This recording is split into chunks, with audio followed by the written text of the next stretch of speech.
What if मेरे साईं रे song में मैं कुछ कृष्णा का लाइन ऐड कर दूँ तो कुछ ऐसा साउंड करेगा।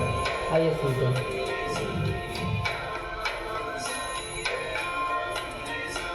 मेरे कान्हा रे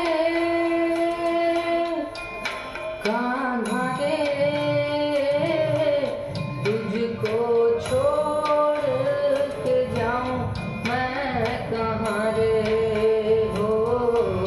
मेरे कान्हा रे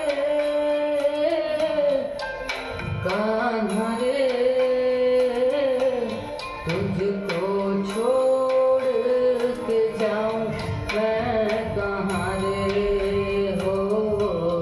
अब उस दिशा जाऊं जहाँ मैं तुझे ही पाऊं, तेरे बिन जीना पाऊं।